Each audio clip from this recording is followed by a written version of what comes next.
Bena kunsikila ngoma, bena kunsikila kisanti, bena kunsikila mukwanga Batatana bamama bayana bampambi nimbuti zenu mbuti zazola nimuhini nimeno kwajaga mpeo ulutano nkali musi zodi batele nkumbu ilari sa yokuleta patikere mulonga l'accent tonique talongele mpe l'accent circonflexe lumuti mbuti tantamana mulonga accent grave na accent aigu tejeta batika nzolo lo tela lumke lumuki mulari kabwe bataka oko manima mbuto longa kenza mo kialumuti moni wana mpena mfutu. Bonjour à toutes et à tous, c'est encore moi, Mpio. La fois dernière, nous avons entamé le cours sur apprendre le lari et nous avons commencé avec l'accent tonique et nous avons appris l'accent circonflexe. Aujourd'hui, nous allons continuer avec l'accent grave et l'accent aigu. Nous apprendrons donc la devinette du jour et je vous donnerai aussi la réponse à la devinette de la dernière fois. Avant de commencer, je vais donc vous dire la date d'aujourd'hui, comment elle se dit en lari. Aujourd'hui, nous sommes le 30 octobre 2020. En lari, c'est Lunguki kia makuma tatu kia ngonda yakumi ya mvu wa mafunda mole na makumole. Alors, Lunguki, la dernière fois je vous disais, c'était ce jour kia makuma tatu. La dernière fois je disais, c'était kia makumole na sarman. Aujourd'hui, makuma tatu. Donc, makuma tatu ici, c'est alors makuma tatu, non seulement c'est 30, mais c'est aussi la contraction de makumi matatu. Makumi matatu. Alors, kumi, c'est 10. Matatu, donc 3. Donc, ça veut dire ici 3 fois 10, en quelque sorte. Et qui nous donne donc 30. Donc, aujourd'hui, nous sommes le 30 octobre, makuma tatu. Ici, makuma tatu, c'est, comme je disais tantôt, la contraction du mot makumi matatu. Kiangonda ya kumi, ya muvu, wa mafunda mole na makumole. Ici, muvu, la forme contractée de muvu, c'est muvu. Muvu. Ici, pour avoir le son muvu, il faut penser, c'est comme si on entendait le bourdonnement ou encore on essayait d'imiter le bourdonnement. Donc, muvu. Ici, c'est la forme donc contractée du mot muvu, qui veut dire l'année. Wa mafunda mole na makumole. Alors, mafunda ici, funda, c'est 1000. Mole, donc 2000 na makumole. Donc, makumole ici, c'est aussi la forme contractée de makumi mole. Donc là, c'était sur la date. Donc, nous allons passer à l'accent grave. J'ai mis des exemples ici concernant l'accent grave. Alors, si vous vous souvenez, on a pris la dernière fois des mots avec l'accent circonflexe. Et donc, la dernière fois, on avait baka.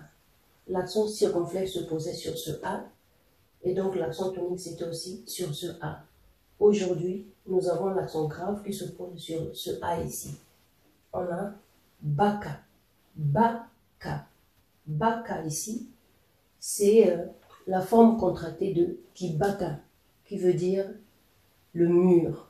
On a ici baka, l'accent tonique se pose sur ce A. Baka, qui veut dire attraper, prendre. Ici, on a bakulu. La dernière fois, on avait ba, l'accent tonique était sur le ba, kulu. Et aujourd'hui, quand on fait l'accent grave se porte sur ce U, qui donne bakulu, qui veut dire les anciens. Alors ici, les anciens, ce sont les aînés. Donc, le mot ancien ici n'a rien à voir, par exemple, avec les anciens meubles. Non, ici, ce sont les aînés. Et puis, bola. Bola, ici, c'est moisir, par exemple. Ou encore, quand vous trompez, par exemple, des vêtements, quand vous les trompez et vos vêtements restent longtemps dans l'eau, et bien, la texture change, ça sent mauvais. Donc ça aussi, on appelle ça bola. Mais sinon, il y a aussi bola, Bola peut aussi vouloir dire, par exemple, la décomposition. Quand un cadavre, par exemple, est en état de décomposition, on appelle ça aussi bola. Et puis on a dila. Dila ici signifie pleurer. On a kala, qui veut dire refuser.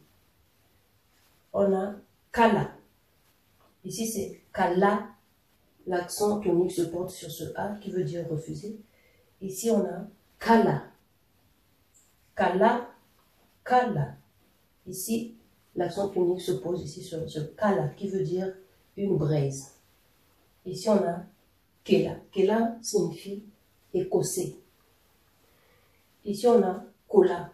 Kola signifie être en bonne santé. Si je dis par exemple kola kwanitu, c'est être en bonne santé. Encore en langue, on demande souvent bokabatele, kolele. Ce kolele là vient du verbe kola qui veut dire être en bonne santé. On a koba. Koba c'est la lèvre. Ici on a kota. Kota c'est entrer, rentrer. On a noka. La dernière fois on avait noka. L'accent circonflexe se portait ici. Aujourd'hui, on a noka qui veut dire pleuvoir. On a ici poutoulou. Poutoulou, c'est en quelque sorte un compliment. Quand quelqu'un est bien habillé, qu'on l'admire, on admire sa tenue, son élégance, on appelle ça, quand on veut faire le compliment, on dit poutoulou. Poutoulou est, voilà. Et puis on a ici sala, travailler. Sala veut dire travailler. On a ici Souba. Dernièrement, je vous disais, Soumba et Souba, c'est différent qu'il ne fallait pas confondre. Donc ici, là, Souba, c'est uriner. On a Teka. Teka ici, c'est vendre. La dernière fois, on avait Teka qui voulait dire, encore qui veut dire scintiller, briller. Mais ici, on a Teka qui veut dire vendre. Et puis, on a Tuka. Tuka ici, c'est insulter. La dernière fois, on avait Tuka, donc différent de Tuka. Ici c'est Tuka, ici c'est Tuka. Tuka qui veut dire depuis, et là Tuka qui veut dire insulter. Et puis on a Yala. Alors, Yala ici est différent de Yala. Yala, je vous ai dit ce que c'était. Et là, Yala c'est étaler une natte par exemple, ou encore exposer par exemple des livres sur un bureau. Ça s'appelle Yala. Et puis il y a aussi Yala. Yala. Yala ici, c'est, vous savez, quand ça concerne les hommes, c'est normal. Hein? C'est comme ça, on se dit c'est normal. Mais quand c'est la femme qui le fait, là, on lui donne une étiquette. Donc Yala ici, c'est quand la femme change de partenaire, en fait. Ça devrait être normal aussi, à vrai dire. Mais bon, vous avez compris. On ne va pas faire un débat là-dessus, ça ne sert à rien. Et là, c'est Yela. Yela ici, c'est mûrir. Mûrir dans le sens où, quand par exemple, vous faites un potager et que, par exemple, le légume est prêt pour être mangé, donc ça veut dire que ça atteint la maturité. C'est ça qu'on appelle ici Yela. J'aimerais revenir sur quelque chose. Ici, Koba, c'est la forme contractée de Kikoba. Alors, il y a aussi un petit point que je vais signaler, enfin, relever ici, c'est que le Ki en lari est souvent lu ou prononcé Ti. Ki est souvent lu ou prononcé Ti. Et le Si est souvent prononcé Chi. En fait, à l'écriture, c'est comme ça, mais à la lecture, ça change un peu en lari. Donc, je pourrais de temps en temps me tromper et dire qui à la place de ti. Donc, il faut comprendre que je veux dire ti. Ou encore, je dis si alors que je devais dire chi. Parce que là, on fait vraiment de lari. Mais là, c'est un autre domaine. Je ne vais pas aller là-dedans, mais on reste sur ça. Mais de temps en temps, il pourrait y arriver que je dise qui au lieu de ti, ou encore si au lieu de chi. Donc, il faut être indulgent là-dessus. Merci beaucoup. On va donc continuer en passant à l'accent aigu. Mais avant tout, j'aimerais m'excuser parce que j'ai omis de vous dire sur quelle voyelle se porte l'accent grave. Donc, l'accent grave se porte sur le A, le U et le O. Souvenez-vous que le U en l'arrêt se prononce OU, comme conjonction de coordination OU. Et donc, l'accent aigu, lui, se porte sur le E. Donc, j'ai pris quelques exemples. On a ici mbote. Vous avez remarqué, quand je débute ma vidéo, je vous salue, je dis mbote. Donc, mbote s'écrit comme ça, sans accent normalement. Mais là, comme on apprend comment on prononce ou comment on lit en l'arrêt, donc je mets l'accent. Et donc, le E ici, accentué, il faut le lire comme dans écrire. Ou encore dans écouter, et lire. Et le E précédé par le T, par exemple, il faut le lire comme dans été. Si vous voyez, par exemple, quelqu'un écrire et qui n'a pas mis l'accent, comme ici, là, sur mbote sans accent, donc il faut lire ici, le T ici, il faut le lire comme dans été. Voilà. On a ici, kolele, c'est une question. Kolele, vous allez remarquer qu'ici, j'ai mis l'accent circonflexe. Alors, comme je disais la dernière fois, le E accentué avec l'accent circonflexe en l'arrêt ne veut pas dire qu'on va prononcer comme on prononcerait le E accentué comme dans le mot fenêtre. C'est juste qu'ici en l'arrêt, l'accent circonflexe nous permet certes de traîner sur la voyelle, mais aussi de toujours nous rappeler qu'il y a quelque part ici une autre syllabe, sinon une autre voyelle que l'on doit prononcer au parler. Alors, je disais, quand on a fait l'accent grave, que kolele venait du verbe, kola. Donc ici, kolele signifie tu vas bien. Lubwetete. Lubwetete signifie étoile, une étoile. Mbwetete, c'est le pluriel de lubwetete. On a tekela. Tekela, c'est devancer. Songela. Songela, c'est montrer. Sera. Sera, c'est rire. Donc, vous allez entendre les gens dire seka en faisant allusion au rire, en fait, avec le verbe rire. Mais c'est pas seka. Rire, c'est pas seka. Rire, c'est sera. C'est comme je vous disais, le G, il faut le prononcer comme le H allemand.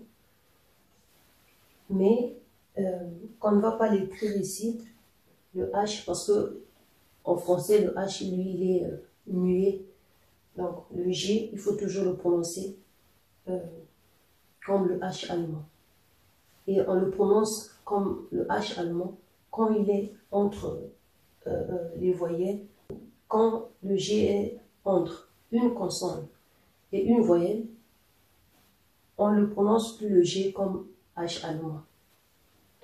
Donc, on a ici, c'est qu'elle est, là aussi c'est une question, c'est qu'elle est, on traîne ici, mais on entraîne encore une autre voyelle. C'est qu'elle est, là je demande à la personne si elle dort. Ici on a yebela. Yebela c'est se laver, encore se doucher. Voilà, donc là on va passer sur la devinette du jour. On a fini donc avec l'accent tonique, on a fait l'accent circonflexe la dernière fois. Là, on vient de faire l'accent grave et l'accent aigu. Et là, on va passer à la devinette du jour. La devinette du jour, c'est Mvoalutata Boula. Je vais écrire ça. Mvoalutata Boula. Bon, moi, je lance les devinettes et la réponse vous sera donnée dans la prochaine vidéo. Pour aujourd'hui, je vous donne donc la réponse concernant la devinette de la dernière fois. La devinette de la dernière fois, c'était Nzoya Salatata Moelo Kani. La réponse, c'est Diiki. Vous voyez ici l'accent circonflexe. Diiki. Diiki, c'est l'œuf.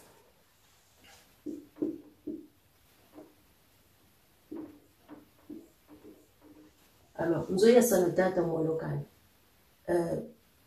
En Ari, ou encore dans, je crois, hein, dans beaucoup de langues africaines, il y a de ces choses-là qui se disent dans nos langues africaines qu'on ne devrait pas du tout traduire en français, ou en anglais, ou en espagnol, ou en allemand.